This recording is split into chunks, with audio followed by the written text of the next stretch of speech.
Welcome to this week's lesson on the fourth branch of government. Fourth branch? Yes, that's right. Were you taught that there were only three branches in government? Well, your teachers were wrong because there is a fourth branch of government called the bureaucracy. Okay, well, it's technically part of the executive branch, but people like to call it the fourth branch of government because it's very different than the other three. So what better way to intro this week's lesson on the bureaucracy than by playing the song Mr. Bureaucracy by Paradox. Cue the intro. Just kidding. Apparently I can't use it because it's copyrighted. So I guess the band Paradox must have copyrighted their song with the U.S. Copyright Office, which is under the U.S. Library of Congress, which is bureaucracy, which means I was prevented from playing the song Mr. Bureaucrat by bureaucrats. All right, so right off the bat, we can see the effects of the far-reaching hand of the bureaucracy. But what even is the bureaucracy? The bureaucracy is honestly considered by most Americans to be unnecessary and just full of confusing sets of rules created by faceless government employees. The official definition of the federal bureaucracy, though, are the departments and agencies within the executive branch that carry out the laws of the nation. It's simply meant to be an organization that carries out tasks. They actually implement and execute the laws of the federal government. Whenever we say the term bureaucrats, that refers to officials employed within government agencies that are more involved with what Americans interact with in their daily lives. They create regulations, they demand safe products, fair labor practices, and environmentally conscious factories. Wait, hold up, Mr. Lucas. Did you just say that they can create regulations? Isn't that the job of Congress and the legislative branch? If the bureaucracy is part of the executive branch, doesn't that defeat the whole purpose of separation of powers that James Madison emphasized in Federalist 51?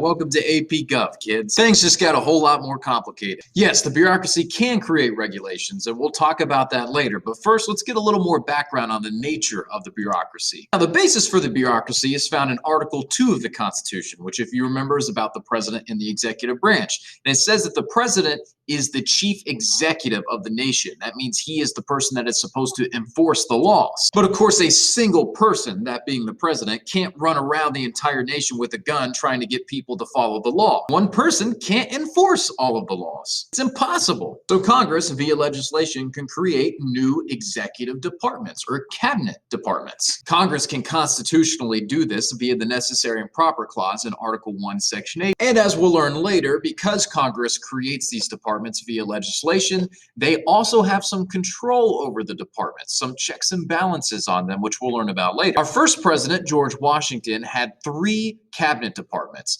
The Department of State, headed by Secretary of State Thomas Jefferson, the Department of War, headed by Secretary of War Henry Knox, and the Department of the Treasury, headed by Alexander Hamilton himself. As you know now, the president's cabinet has expanded to include 15 cabinet departments. Now, while you don't have to memorize what every single one of these departments does for AP government, you should at least be familiar with what some of the major ones do. Honestly, that's not too hard to figure out because what most of them do are in the name of their cabinet department. The only ones people sometimes scratch their head about are the Department of the Interior, which deals with national parks, and the Department of Labor, which deals with workplace regulations, and sometimes the Department of Treasury, which deals with the nation's finances. With that said, it's still worth going through a brief timeline of how these departments came into being and what they're supposed to be in charge of. Like I said, the first three cabinet departments were under the Washington administration. The first one was the Department of State, and they execute foreign policy, they maintain diplomatic relations with other nations, and they advise the president on matters of diplomacy.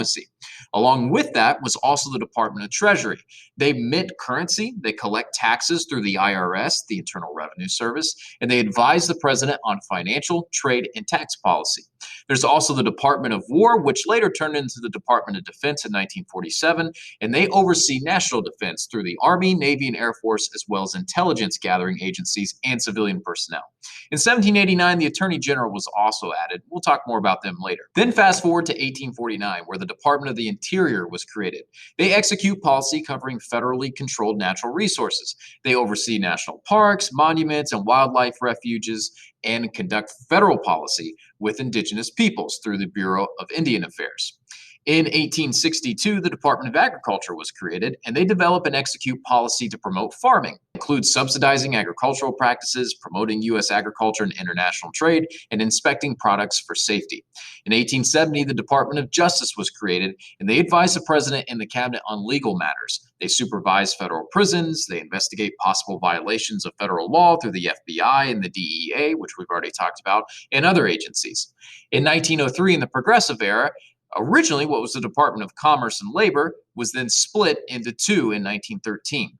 The Department of Commerce promotes economic activity and job creation and issues patents and commercial trademarks. The Department of Labor oversees relationships between firms and their employees, the federal minimum wage, and workplace safety. Fast forward to 1953, the Department of Health and Human Services was created. They administer over a lot of the entitlement programs we talked about, such as Social Security, Medicaid, and Medicare, and a large number of programs to promote public health.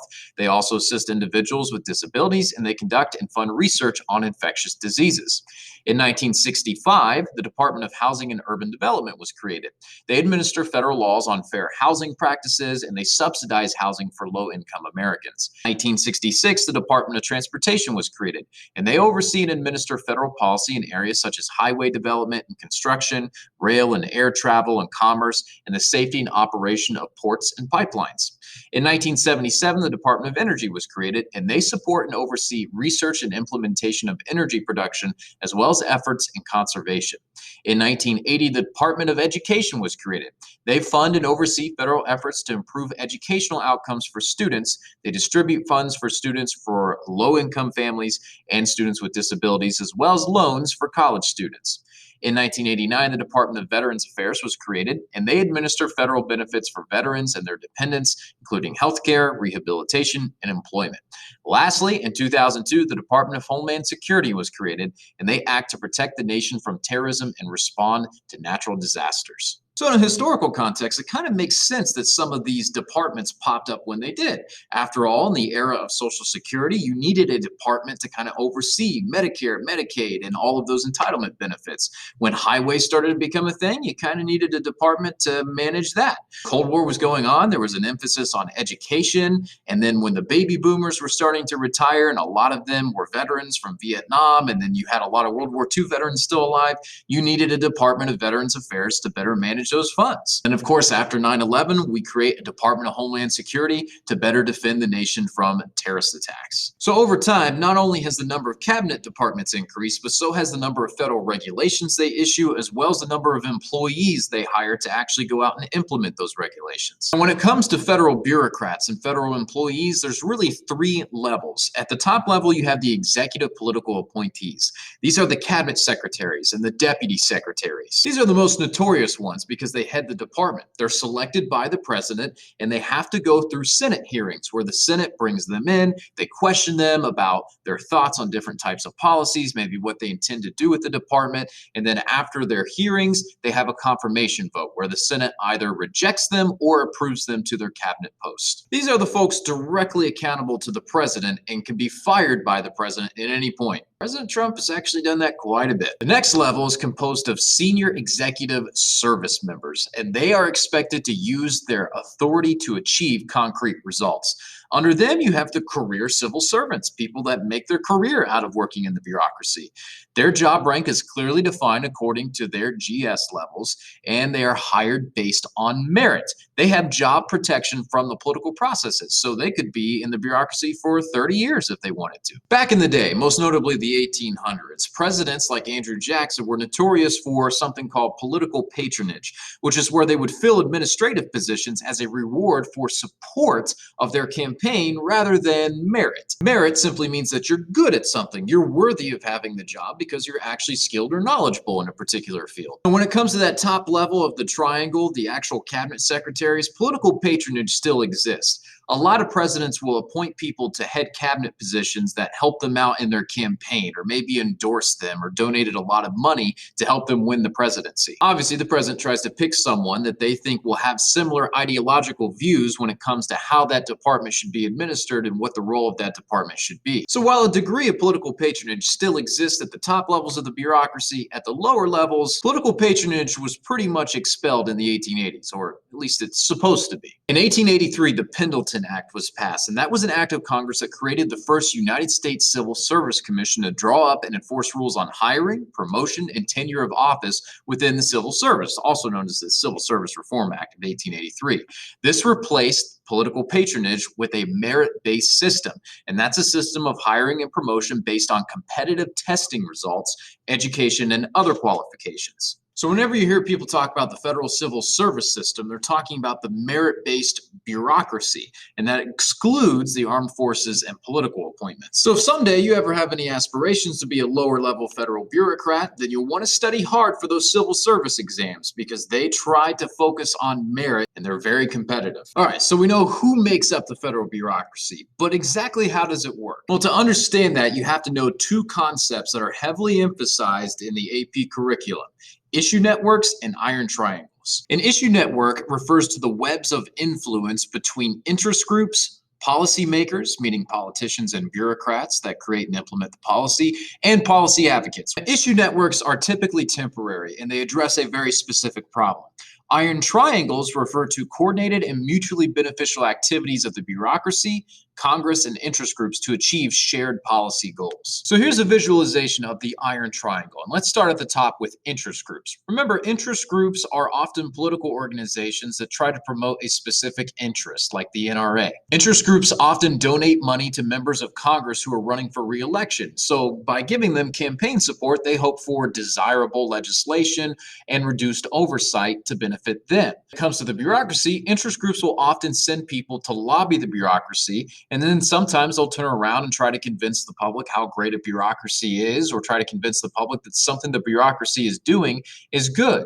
In exchange for that, the bureaucracy then provides favorable oversight over that particular interest. And oversight in this context basically means that there's an unintentional failure to notice something on behalf of the bureaucracy. When it comes to the bureaucracy in Congress, the bureaucracy will often give favorable implementation to Congress in exchange for Congress giving them favorable funding. So maybe a little increase in the salaries for the bureaucrats themselves, or money for them to do things. All right, so let's walk through a real life example of the iron triangle. Let's use the AARP, which is a real interest group called the American Association of Retired People. The AARP's goal is to protect elderly retired people from having their entitlement benefits cut, like Social Security and Medicare. Let's say they hear some rumblings through the grapevine that Congress is thinking about cutting Social Security benefits because they don't think the program is going to be sustainable in the near future. So let's say then they decide to go to Congress and express their desire for Social Security benefits to be protected from cuts. They then decide to give money to the campaigns of members of Congress who promise not to cut Social Security whatsoever. And hey, it works. Those members of Congress use that money to pay for campaign ads and they end up getting reelected. And then suddenly the majority members of Congress are going to back the AARP's desire to protect Social Security. So in the federal budget, members of Congress vow to increase funding for Social Security and they write it into the federal budget. Now, this obviously benefits the bureaucracy here. And in this case, we're looking at the Social Security Administration under the Department of Health and Human Services. Now, how does this benefit the bureaucracy? Well, it gives the Social Security Administration under the Department of Health and Human Services more money so that they still exist. On top of that, the AARP likely ran a bunch of YouTube and TV and radio ads telling people to get out and vote for members of Congress that are going to support the Social Security Administration and the Department of Health and Human Services, to vote for members of Congress that are going to give them more money to protect Social Security. So now that Congress has given them this influx of cash and the AARP has run a bunch of advertisements legitimizing them as an institution, now they can deliver on the policy and promote increased funding in Social Security, protecting it from cuts, which is exactly what the AARP wanted to begin with. Now, if I'm being honest with you all, when I took AP Government in high school, the unit on the bureaucracy was my least favorite because bureaucracies are just kind of boring. But the older I've gotten, the more I realize the bureaucracy is everywhere. Interest groups are constantly trying to mobilize voters to vote for politicians based off of actions the bureaucracy might do or who the president might appoint to a particular bureaucracy. For example, the nation's largest teachers union tried to mobilize educators to contact their senators to tell them to vote no on Trump's pick to head the Department of Education, Betsy DeVos. It almost worked. The vote was actually a tie in the Senate, 50-50, and Mike Pence had to break the tie in her confirmation vote. But of course, the NEA then donated to the senators that voted no on her confirmation to help them win re-election. I'm sure many of you remember a couple years ago the whole controversy surrounding net neutrality, and a lot of interest groups tried to mobilize the public to contact their senators and contact their representatives to do something about net neutrality. Behind the scenes, various companies and their interest groups tried to lobby bureaucrats in the FCC, the Federal Communications Commission, either for or against net neutrality. So when your textbook tells you that the part of government you come in contact the most with on a daily basis is the bureaucracy, they really aren't kidding. There are regulations the bureaucracy has made everywhere. For example, there's even an EPA regulation that says certain types of tissues can only be used for their intended purpose of blowing your nose. Yeah, that means this is illegal. Now play me an elaborate song with this. But this is just a piece of tissue paper. Oh, my. Always have to have it our way, don't we? Oh, boo-hoo.